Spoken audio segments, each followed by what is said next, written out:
Welcome to the National Women's Fitness Academy podcast. We're here to talk about women's health, female hormones, body image, and all things health and fitness.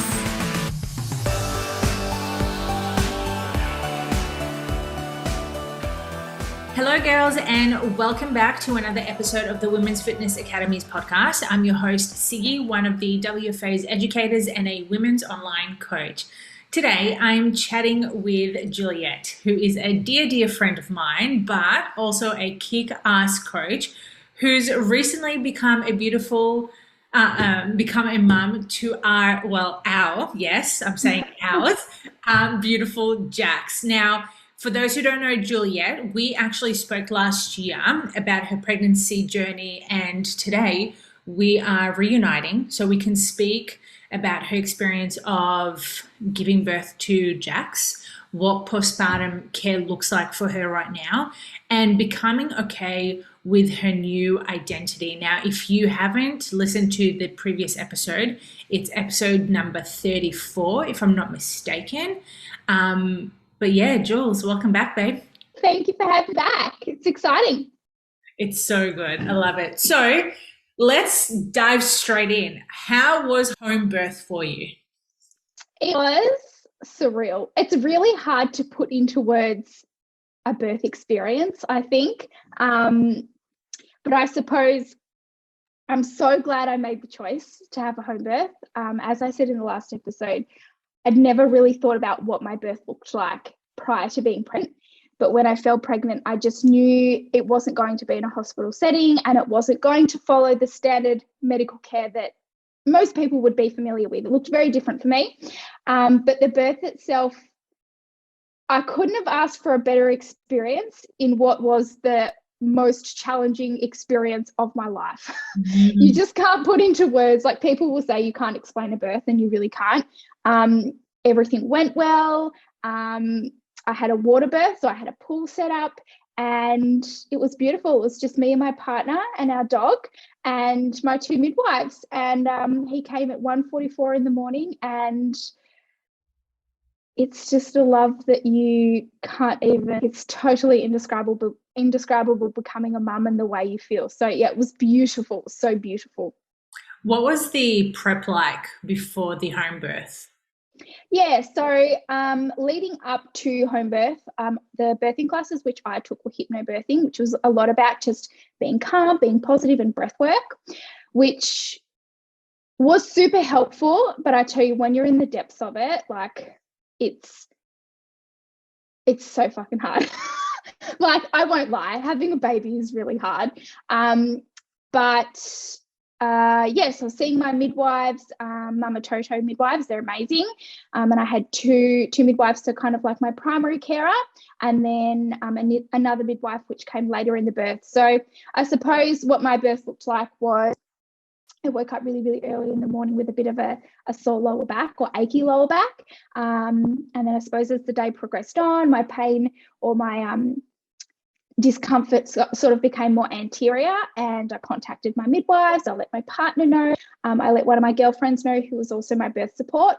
And by about 2:00 in the afternoon, my partner and her, Caitlin, they came over and they set up my pool, and we put out all my fairy lights and candles, and we put my essential oils on in the diffuser. We had some really nice calming music, and it was just, creating a really calm and comfortable space for me. So I had thought about that a lot, prior, as to what I wanted that to look like.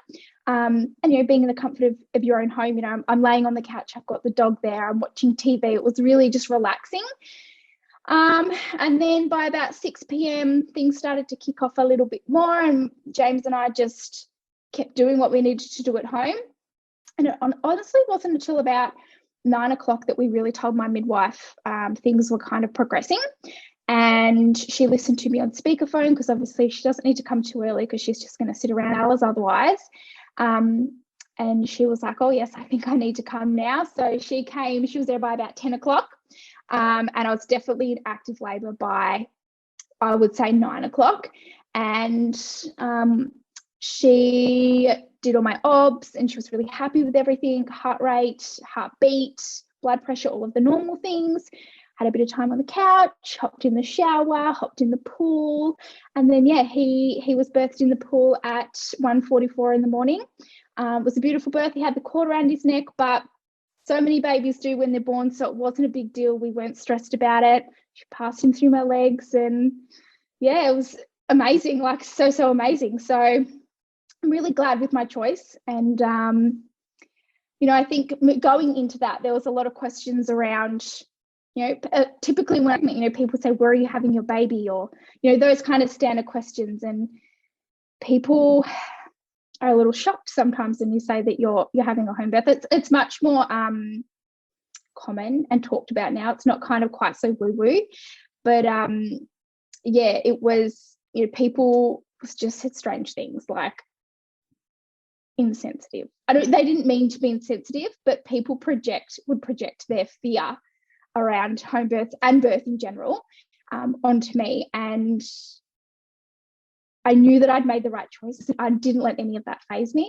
And I think it doesn't matter what choice you've made in life. If you're really, really clear on, the decision that you've made about anything, it doesn't matter what anyone says, because deep down you can just brush it off and go, oh yes, thanks for your input, and know that you've made the right choice. And I was like that the whole way through. So yeah, it was incredible. People, they would say, oh, you're so brave. I really didn't think I was brave. I was like, this is what feels right for me, and that's all that matters.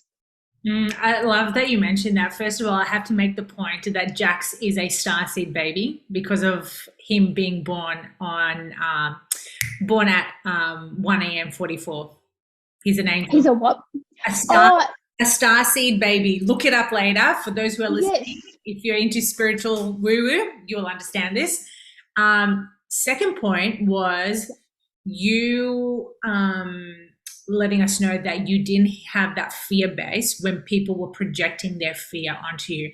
And I think this will be a really good chat for us to have right now, is because it doesn't matter whether it's home birth or whether it's nutrition based, fitness based, career based, a lot of people sense a fear from someone and they take it upon themselves as well, and they just don't know how to navigate around that. So when you said you set your intention of having a home birth and you were happy with that decision, at what point were you like, this is for me? Like, I know I'm making the right decision right now. I suppose a big part of it for me was the care that I received. So I interviewed with a midwife company, and I spoke to all of the midwives on Zoom because of COVID. I couldn't meet with them personally, unfortunately, but I got to choose who I worked with. And I think that's a really important thing in whatever you choose to do. Like I always talk about your environment. Align yourself with people that are going to build you up, that are going to be positive, that are going to be there to hype you up or to care for you, whatever that looks like. It depends on the situation. But my two midwives, they were both very, very different in personality. That's exactly why I chose them. One of them was like this, this is like a bit of a side note, but she was like the little fairy godmother who would wrap you up in cotton wool and make you feel so safe and calm. And the other one was a little bit more direct, to the point, this is what needs to happen right now. And I needed both of those things, which is why I chose them. So I knew that they would help give me support, clarity, calmness in what was going to be a super difficult situation. So I went into it feeling 100% supported by them and my partner as well. He said, it's your body, it's your birth. It's your choice as to what you want to do, and I will support you through that. So that made it easy because there was such clearness in my choice simply from the start. I didn't know anyone who'd home birthed, so that was really scary at the beginning, because I was like, sometimes you want to bounce off other people who have been through what you want to go through, and I didn't really know anyone. So that was probably the biggest thing at the start, that I had to go, right, I'm going to do this, I can do this. And yeah, I think, and what else? That was probably the main thing. And then I don't know, I suppose a part of it was the unknown. I'd never had a baby before. I really didn't know what to expect. Sometimes it's easier going into a situation when you've never done it, because you don't know what's going to happen. So I think that definitely helped. But yeah, I don't know. It was just kind of like if you want to do something, don't let other people's opinions change what you want to do. You need to be confident in your choices. Get really clear on why you want to do it. Yeah. It's that alignment. Yeah, definitely. I totally agree with that. And you know what? It can be quite difficult at times for people to understand exactly what they're wanting, whether it's giving birth or doing certain other things in life. And I think it's a great way to ask for opinions and help. But at the end of the day, you can't take on board other people's opinions, projections, or whatever it is on top of what you're wanting to do, because otherwise there's just going to be a whole lot of like fog around your decision making. Yep.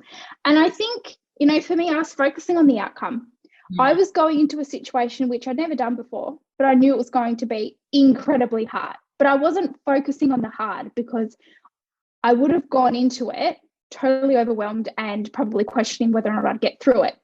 I went into it focusing on the positives and what I wanted to get out of it, and visualizing.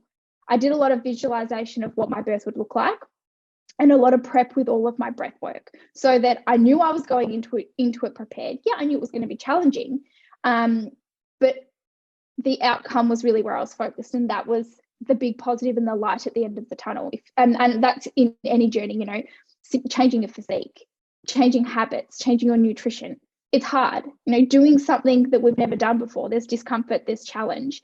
If you keep focusing on the hard, well, it's going to be really, really hard, and there's going to be like maybe a misalignment, or it's not going to feel right. It's going to feel icky. Whereas if you focus on the reward at the end and know that the hard comes with that, and that's okay, I think that's what helps just to keep propelling you forwards. I love that. It's just changing that language. Yeah, absolutely. While we're talking, you mentioned physique. Now that we've spoken about how the birth went, how are you going with post-birth? Yeah, so I'm a bull at a gate. So literally right after I had him, so I was in the pool, I was in the water. I spent about 5 minutes in the pool, and then I just said, I got to get out of here. Like, I'm so uncomfortable now. I need to get on the couch. And the midwives, they put blankets and plastic on every piece of furniture in the house. So I hop out and I hop onto the couch and I get comfy, and it's all a bit awkward because I'm holding him. You can't resubmerge his head in the water, sorry. The placenta is still attached. So I'm kind of, careful with my movements. And I just meant to stand straight up. And my midwives were like, stop, slow down, slow down, slow down. Like, you just had a baby. Like, you're going to feel really weak. Like, just let us lift you out, basically. And I was like, oh, okay. Like, it was so right from the start, it's a really strange, well, for me personally, feeling when you're normally so able-bodied and so go, so strong, fit, healthy, to then have that kind of taken away from you, and you just have to totally surrender to allowing other people to care for you and to slow down. That was really challenging for me. 5 days postpartum, I was like, oh my God, like, this is I actually really couldn't walk properly postpartum. Like, it was freaking hard. I had 7 days where I was basically just like couch or bedridden. And for me, the other thing that made it a little bit harder, and I don't know if this is too much information, but I'm going to talk about it because, I want to be transparent in journey and my recovery. I did have tearing, but I chose not to have stitches. My midwives were like, it's totally up to you. They said, in a hospital setting, they'd probably do it, but you don't have to. And by that point, I was like, no one else touched me. I'm done. No stitches, which just meant I had to be extra, extra careful because my recovery was going to take longer if I was moving around too much. So I really had to be slow. I couldn't do very much. Getting up just simply to go to the toilet was really difficult, or go to the kitchen or whatever. So right from the start, that was super hard for me, relying on my partner to simply just make me some toast so I can, eat while I'm feeding, all of those things. And I think in my brain, I just thought I'd be, back to normal quite quickly. And everyone looks totally different postpartum, but that challenged me a lot. Then obviously you've got hormones changing and sleep deprivation, and it's hard to get food in when you're relying on other people, and like your hydration, all those different components. So it was slow. It was very slow. But I think once I kind of accepted, right, this is really going to take some time, I actually just birthed a human. Like, let's just take a minute. I grew him, I birthed him. Let's just slow down now. Once I got my head around that, I was okay. But I knew I had to surrender, but there definitely was a little bit of resistance. And probably in the moment, I found that hard to see. Maybe I didn't recognize that, but definitely looking back now, there was resistance because I'd never felt like that before. Yeah. I'm usually, in the gym, walking every day, like not even being able to go for a walk was like for your own, like, you're meant to be getting some sunshine.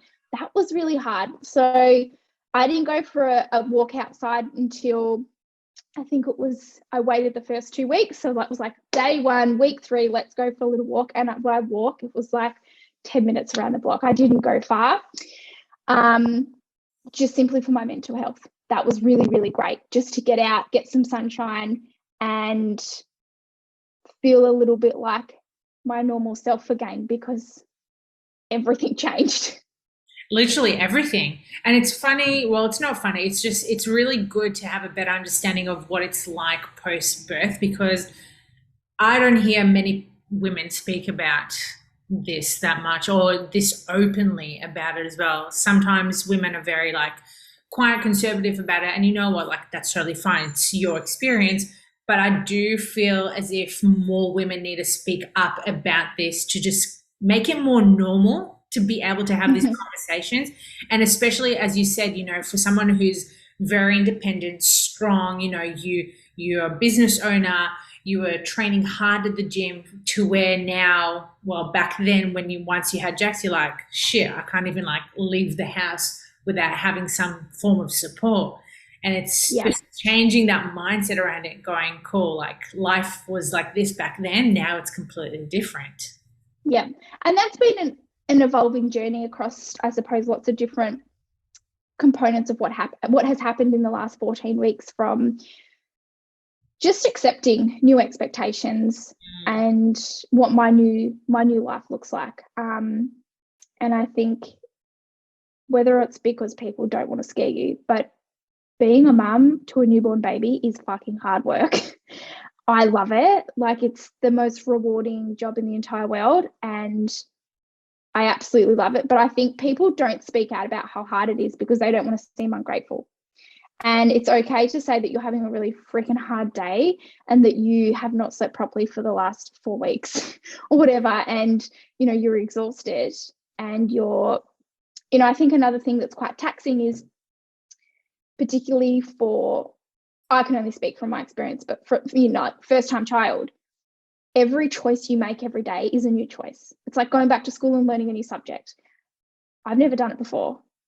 Every choice that I make, I'm trying to put his best interest at the forefront of what I choose to do. So that's exhausting as well, trying to navigate all of these different decisions that you have to make for your baby, as well as looking after yourself and keeping your own cup filled enough that you've still got your own sanity and happiness throughout the day. And I certainly can say I do feel quite lucky, like I've had a good experience postpartum. Hormonally, I felt like I've been okay. I didn't have a lot of blood loss or anything like that.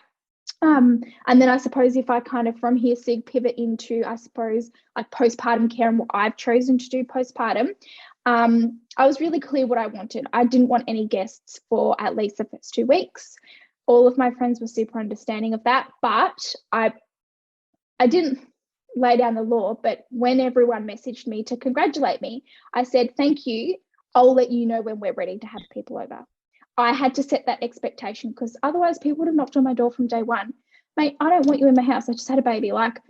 And circumstantially, I think people were also very understanding, because we've had so much COVID, and people, are a bit more aware of, germs and people being unwell and all of that. So maybe it worked in my favor, but I was very clear on what I wanted. And even then it was like family, close friends, and we spread it out. Like we've still got friends that haven't met him just simply because I was in no hurry to do any of that. I have my whole life to introduce my baby to the world. I didn't want people there in my first 2 weeks. And then I suppose the rest of my care postpartum has been, I went back to my pelvic floor physio, or my women's health physio. And I've talked about this a bit on my Instagram, but that was super important for me. I mentioned in our last podcast that I had already seen her. So I went to her twice during my pregnancy.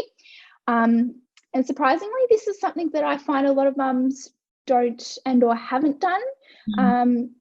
Whether or not you have a vaginal birth or a cesarean, I would still go.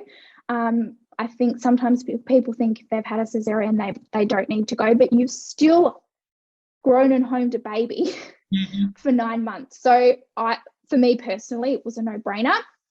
So getting clearance from her and just assessing everything. So what that looks like is you want your physio to do a real-time ultrasound. So they're going to assess your pelvic floor, laying down, sitting up and standing. If they don't assess it in all of those ways, I would find somebody else, because you don't spend all of your day lying on your back. You're up and moving. So they look at that. They look at any abdominal separation as well. So obviously as everything expands, it's totally normal that your abdominals are going to separate. And I'm not an expert in this, but they are going to separate. They are going to come back in, but you need to do the work to get everything to come back to normal.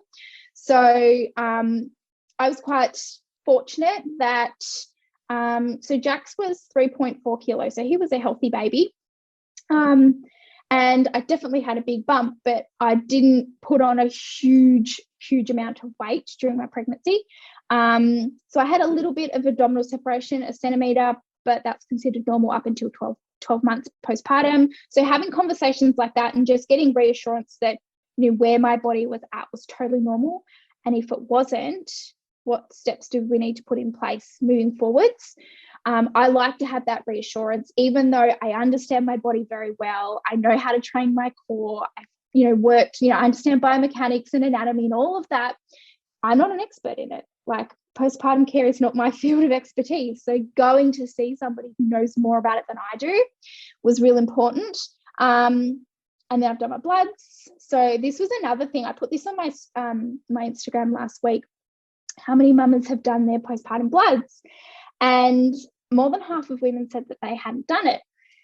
Again, for me, like, you've grown a human. Like, when you're pregnant, so many of your nutrients are going towards this baby, and then you birth this baby and you might be someone who experiences a lot of blood loss. Then you're sleep deprived, and maybe you're not fueling yourself as well as you normally would with your nutrition postpartum, because who has time? Like, it's so hard keeping a newborn alive and feeding a newborn. So it's super important for me to do my blood work. So I did my bloods. I would have liked to do them a bit earlier, but literally just getting out of the house is a lot of effort some days. So I did them about week 11, and I was quite fortunate coming from my coaching background. I knew what I wanted to request. So everything looked pretty good. My iron was still a little bit low, which it dropped considerably at the start of trimester 3. So just making sure I'm properly supporting that. My thyroid was great. Everything else looked good. So no concerns there. But, so many mums go through, and this is what I hear because I'm still early days, go through, early motherhood absolutely exhausted. And yes, I would expect there will be some exhaustion. Don't accept a really poor quality of health and energy as normal, because, and that's like for anyone, and we talk about this all the time, if you accept that really low level of health and vitality, that's going to become your normal. Go and research it, go and speak to someone, go and figure out what's going on, because there's probably things that you can optimize. So for me, it's about, is there something that we can optimize postpartum, especially, if there is anything. Like, I get very minimal sleep some nights, so I want to support my body as best as I can with the sleep that I am getting. And then nutrition as well. Nutrition's hard postpartum, but I've just relied on all my foundations, which I've set out for the last 10 years, I suppose, which I'm very grateful and thankful for, that I've got that strong base level.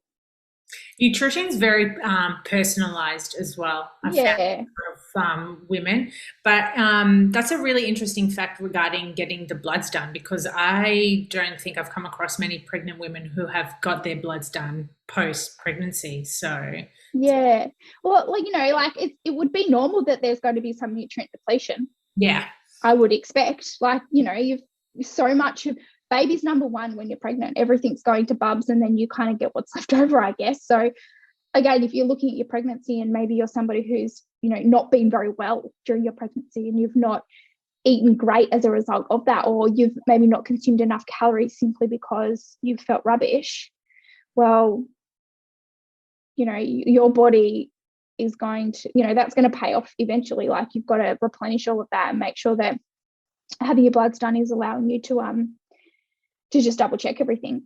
Yeah. And, you know, like, you go back to your GP, and this is what a lot of women have said, like, you know, you have your 6-week postpartum check, your GP is just going to look at you and go, yeah, you look good, you look fine. I mean, I didn't go back to a GP. I didn't see a GP throughout my pregnancy, so it's a bit different for me. But, you know, what, like, it's the same as I said to someone the other day, like, postpartum, your GP gives you clearance to train.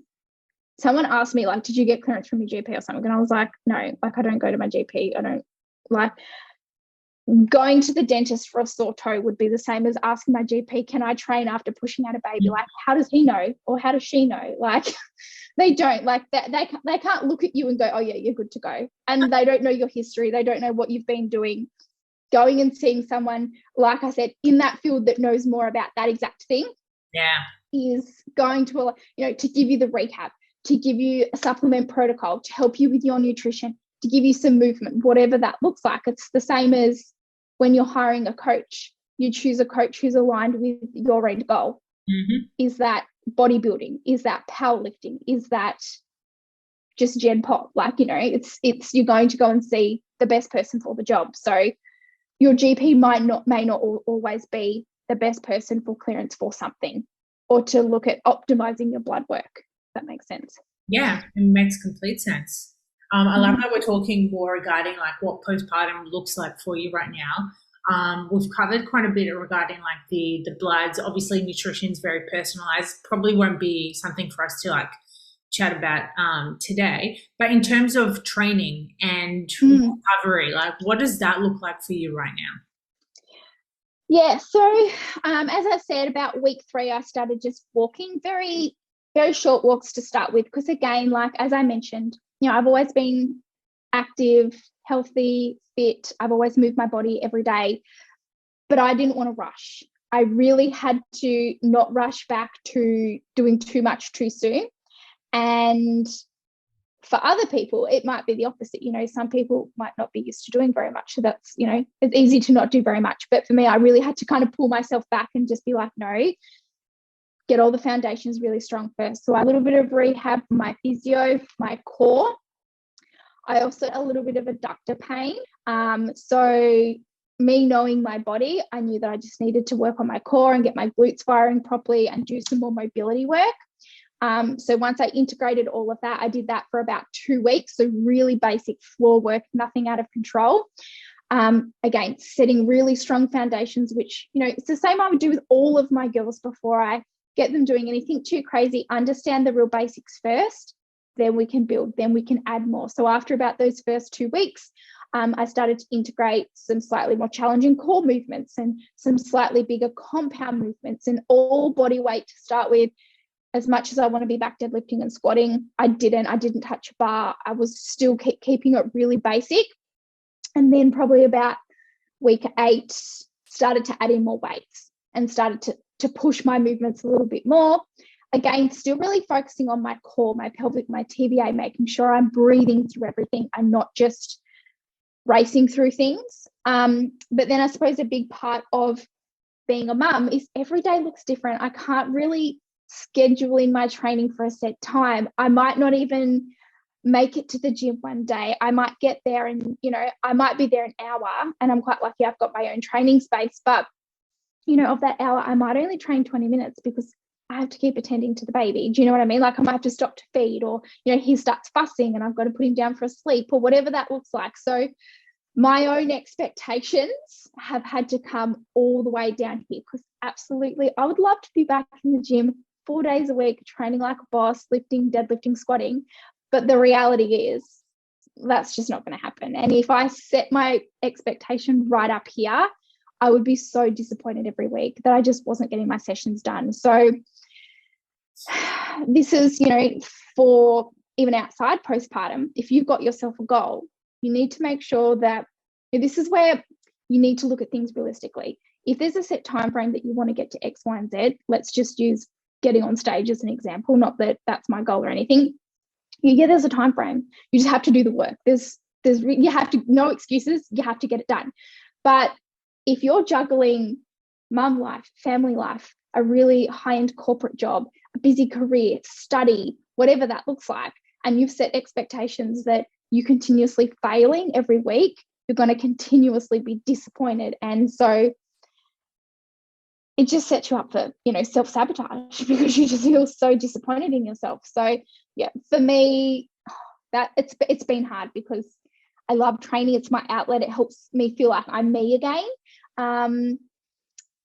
And some days I've gone to the gym and I'm just like, oh my God, I'm so frustrated. I can't even get through a full freaking set before I have to stop. And it's been really hard some days, but at the same time, it's the reality of what my new life looks like, and juggling that, new expectations. So just slowly building everything back up. And if I get 3 sessions done, I'm happy. Last week I got 2. The week before that I got 2. And auto-regulating. So I suppose this is a big part for something I talk about with my coaching girls. So outside postpartum as well, is, some nights I get up 5 times in the night. I'm certainly not going to go to the gym and smash a huge big session that day, because my central nervous system's already going to be cooked. I'm only just going to be adding to that. I also keep in my mind, while I'm training, tonight I could also be up 5 times. So I'm not working to failure. I'm really not, I want to work hard, but I'm not killing myself, because my recovery is just so poor at the moment, simply through lack of sleep. And some days not making the best nutrition choices because I'm so goddamn tired, and accepting that that's okay, because I know that that's not going to be forever. It's just a period of time. So that's where, outside of the postpartum, if you've got goals, like look at your lifestyle, look at what's going on around. Yes, you want to set up your environment and set up your life to make it easier, and you're probably making new habits and new choices, but be kind to yourself at the same time, because otherwise there's a lot of resistance in the journey, and that's when it's not fun anymore. I can totally relate to that in terms of like my own experience with like training, health and nutrition, not so much the pregnancy side of things. But again, it's something that a lot of women don't identify enough with, by just setting lower expectations instead of trying to achieve perfections. Because again, like it goes back to that all or nothing mindset, which sets you up for failure every time. So, you try to be the perfect type of person, and then you end up doing something completely different, and then you guilt yourself, you shame yourself, you're like, oh my God, I'm not good enough. And then you fall into that deep rabbit hole of just negativity. Yep. And looking at your language, like the things that you just said, like how awful is it to keep telling yourself that you're a failure and that you're disappointed in yourself, and then you self-sabotage, and it does become this big spiral. But actually a good point is, and I know that you would probably do this with some of your clients, or you educate around this, training around your cycle. Even if you're not somebody who's just had a baby, training around your cycle or understanding your cycle even, is a really effective tool for women to, just sit over the top of their months with their training, because you're not going to feel as strong some different times of the month. You're not going to maybe recover quite as well.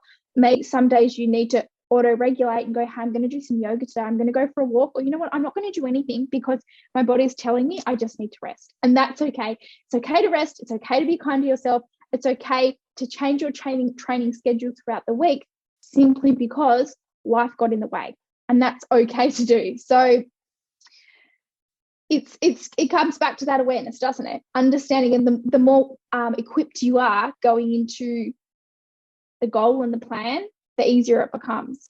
And having those strong foundations at the bottom, like that's why I keep saying I have to walk before I run. I've like really had to be kind to myself, because long term, and you would see this with all of your girls, if you set them up with a strong foundation and strong knowledge at the start, you can then go goodbye and they can walk away and they know what to do. If you throw too much at someone really quickly, it's totally overwhelming. And in 4 weeks, they're going, oh, I can't stick to it. And you're going, oh my God, why can't they do it? I've given them everything that they need. But maybe you've given someone too much. Maybe you've given yourself too much. Yeah, I love that. Such a good conversation to have with ourselves, and again, like with clients. For those coaches out there, maybe that's something that you need to identify within yourself. Are you giving people too much to do? Or are you giving yourself too much to do? And you're setting up yourself for failure. But before we finish off, I wanted to touch base about what does life look like for you right now. Like we've spoken about this at the beginning, how there's this new identity that has shifted for you once you've had Jax. What does that look like right now? Yeah, this is a good one, actually. I'll be really transparent. There's days where I'm like, oh my God, I do mourn and miss my old life, because being a mum is very selfless. And while I can't even explain how much I love being a mum and how much I love my son, but you do have days where I'm just like, oh, I wish I could just go to the gym or go to the shop or like have my arms back for 5 minutes. So some days it's been hard, and then you're managing hormones. Like some days your hormones are just like bang crash, and on top of that, and then feeding, and then it's like, oh, and today I have a blocked milk duct, and trying to juggle all these new things. Some days they're really hard. But at the same time, again, I'm not focusing on those things. I'm focusing on, what I'm grateful for. I'm back doing my gratitude journaling. I'm back looking at how lucky and fortunate I am to have a healthy boy. And I suppose welcoming the new challenges that come with that. I'm learning every day, and I don't expect that it's going to be perfect, but I know that, I suppose it's like with my choice to home birth, I have to be really clear on, my choices with him, and that I am doing the right thing and back myself. I'm my own hype girl, because no one else can do that for you. And for me at the moment, with respect to, I suppose, let's say my new mum bod and my training, and I suppose people, I don't think I place too much pressure on myself, but there's a lot of pressure to look a certain way if you work in the industry. But for me, it's certainly not about how I look, and it didn't used to be anyway. It's about how I feel. I'm focusing on how I feel. The reason I'm back training is because it makes me feel amazing. It makes me feel strong. It helps me to build resilience, both mentally and physically. It helps me to feel empowered. It elevates my mood. So I'm focusing a lot on how I feel every day and what I can do to feel better, as opposed to I need to look a certain way. And I had a mama come up to me in the gym the other day, and she was like, oh my God, how can I get my stomach flat? She was 3 weeks behind me so my baby was 12 weeks old and hers was 9 at the time. And I was like, you just need to be kind to yourself. You just grew a baby and you're 9 weeks postpartum. Like, just take a minute to respect what your body has done. Like, your uterus has to shrink back down for one. And just like, there is no hurry. Like, be super kind to yourself. I said, are you breastfeeding? She's like, yeah. And I was like, cool. Okay. I'm assuming that Bubs is number one priority right now. So you need getting lots of food in. And as a side note, stress, not eating enough, not hydrating enough is going to make it so hard to have an ample amount of milk if you're breastfeeding. So I have had like so much milk, and I feel very lucky for that. I like squirting milk everywhere. But I honestly put it down to, I'm staying super, super, super hydrated. I'm getting in like my base parameters around my nutrition. So like my 3 or 4 meals a day, protein every meal, like all my bases. And I'm really consistent with that because it's easy for, and I speak to so many mamas and coaches in the, clients in the past where they're racing to get their old body back. Yeah. I'm sorry, but you're never going to have your old body back. Yeah, you might look like Jade one day, but it's a different body. You like respect and have appreciation for what you've done. I think women are so freaking amazing. I have a whole new appreciation for women and for my body. And I don't have my body back. Like everyone's like, oh, you're looking great, queen. So I might look great, but it's not about that for me. It's really not. It's about finding the new me. You know, and I'm still doing that every day. You know, it's still an ongoing process, and you know, it's never an end destination. Like life is a constant evolution and journey, and things constantly change. And you know, it's about feeling strong and feeling incredible and feeling really aligned with my choices as a mama. And I totally miss all of my coaching girls, and I can't wait to be back working, but I'm not in a hurry either, because this is such a small, precious window of time that allowing myself to surrender is going to actually set me up for much more success long term than if I'm constantly chasing something which right now is just totally unattainable. I literally love everything about that. And I can totally resonate to working with women post-birth who are wanting to get back into dieting mode. And they really don't realize that they actually need to give their body a break from dieting before they go back to. You made such a good point, like especially with the breastfeeding. If you're not eating enough food, how are you going to supply enough milk for your newborn child? People like don't realize that, and then you put 2 and 2 together. It's just like, oh well, if you're under eating, your energy is going to be shit, your mood's going to be shit, your feeding's going to be shit, and your baby's going to be crying all the time. Yeah, exactly. And like you're already running on less sleep. So if you can't get the sleep in, you've got to fuel your body and get nourishment and energy somewhere else. And if you're giving yourself that extra nourishment, you feel better for that. As a result of that, you might be like, cool, I can manage a walk today, or I'm going to do my rehab, or, you know, I've got more energy to play with my other kids because maybe you've got more kids, or maybe you're back working, or whatever that looks like. So you know, how you nourish and fuel your body and how you talk to your body is going to be the root of everything else. And, you know, nutrition's, like you said, it's a whole nother thing. So that's why we haven't gone into it. It's very different for everybody. You know, your history is going to play a really big part in that. But like for me, it's more like how much food can I eat in the day? Like, let's get more food in because it's going to help my milk supply. It's going to help my child. It's going to help his development. It's going to help his growth. As a result of that, I'm not going to be stressed out because I'm worried he's not getting enough food or, you know, whatever. So, you know, don't rush back to dieting, mamas. Really take your time, present, and surrender. Be kind to yourself. Just be super kind to yourself. Yeah, I think that's probably the most important message from today's podcast is literally just be kinder to yourself during this time. Or if you know someone who's going through this, remind them to, you know, be a little bit kinder to themselves. So and they say it takes a village. It does. Yeah. It literally does. You can't do it on your own. As much as you're like, I'm an independent woman, rely on others to help you. Yeah. I don't have family in Melbourne, and my partner was back at work on the out of the house after a week, but taking phone calls before that. And so I've had to lean on friends, close friends, because I wouldn't have got through it as well as I did if I didn't rely on other people for help. And sometimes it's okay to ask for help. Don't be like, I know for me, really quickly,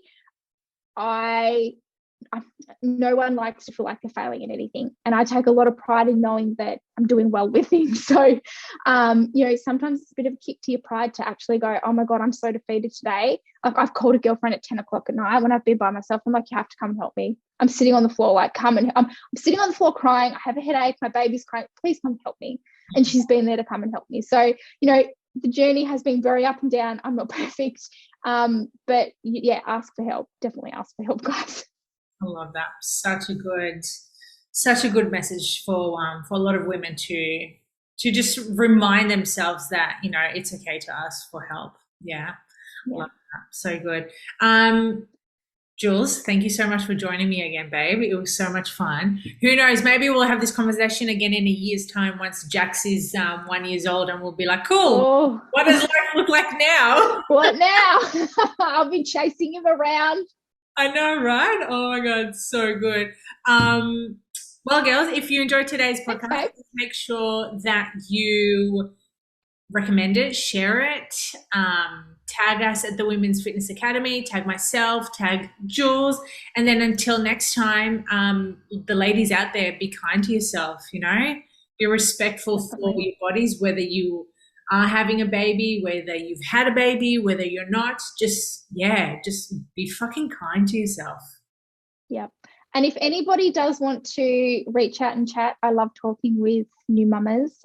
Please message me on Instagram, or even just, you know, if you're not having a baby, that's fine too. Reach out, because I feel very fortunate that I've had social media as a means of communication with people through this journey as well. So it's a beautiful platform, and it can be used very advantageously. It sure does. Thanks, Jules. Thanks, babe.